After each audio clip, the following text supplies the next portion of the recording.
All right, welcome back. It is Memorial Day weekend, and the Automobile Club of Southern California projects a record-breaking 3.6 million Southern Californians will travel this Memorial Day weekend. That's part of a national total of 45.1 million travelers, the highest ever for this holiday. Gianello Giglino with AAA joining us now to help you get ready. She made the trek up here from Los Angeles as well. So you're very familiar with what you need to do before you hit the road. And there are going to be a lot of people doing that this weekend. Yes, we are going to be seeing a ton of people all the way from Bakersfield down to San Diego. They're going to be hitting the roads and going on those vacations. Some of them are going to be road tripping, and other people are going to be catching a flight. Yeah, and so, you know, I don't necessarily go anywhere for Memorial Day weekend, but you still have to drive places. So everyone wants to know, okay, when should I avoid the road? If you are taking a road trip, what's the best time to leave? What's your recommendation? So tomorrow afternoon is going to be very hectic. So we're going to see some of the commutes from Bakersfield to Los Angeles, for example. Typically it's an hour and a half. It might go up to 3 hours in the peak of rush hour traffic. So you definitely want to leave as early as possible or later in the evening past that commuter and rush hour. Okay.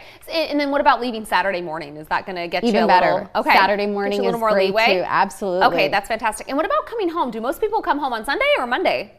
They do come home on Sunday. So a lot of people will be coming home Sunday and Monday, of course. Okay. So definitely if you are going to be leaving those days, same rules really apply. So you want to leave as early as possible or later in the evening. Okay. It's going to be pretty busy in the, you know, typical times people tend to leave their homes. Okay, so what should you do before you get your car ready to head out? There's probably a few things that you should do before just jumping in and hitting the road for a couple hours. Yeah, I mean, whenever you're going to go on a long road trip, you should make sure that your car is ready for that long road trip. That means checking your tire pressure, checking your car battery, and checking your windshield wipers as well, just in case there is any rain. So definitely whenever you're going to be hitting the road, make sure you have all that. And also when you're going to be traveling, doing a long road trip, it's important to bring a portable charger for your phone. For a lot of people, just rely on their car charger. However, if something does happen and you are stuck on the side of the road and need to make a call, that's going to really help you out. Okay, and then of course, you know, having those things in your car is always a good idea, like water. You know, when I travel in the wintertime, always having like a blanket or something like that. If you get stuck on the side of the road, don't need a blanket anytime soon here in Southern California, but always good to be prepared. And then what about saving money on gas? Do you have any secret tips?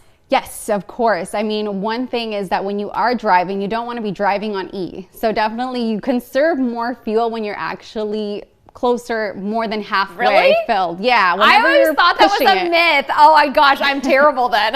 Yeah. Whenever you're pushing it, you're using more fuel. So you definitely want to make sure. Yes. Another thing is when you are driving on the freeway and you're impatient and you want to get somewhere, when you're constantly changing speeds really rapidly, you actually use more fuel, more fuel as well. So another thing is when you're getting off the freeway, the gas stations right off the freeway tend to be a little bit more expensive. So if you just drive a little bit more, you'll find a better deal. So is there like a prime speed to go to like really get the most out of your gas mileage? I mean, it really depends on your car. Okay, it that depends makes sense. on, That's true. yeah, so a lot of factors, but definitely don't start speeding. Don't just gun it because that's not going to help anybody. No. And then of course for safety. What about air travel really quick?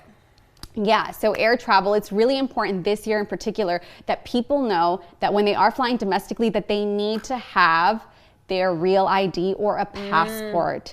So it's very important if you are going to be traveling that you bring that. That could bring a lot of issues at the airport. Absolutely. I feel like you might not make your flight. This could be the weekend we really start to see the repercussions from that. All right, Gianella, thank you very much for coming in. We appreciate it. Thank you. All right, we'll be right back.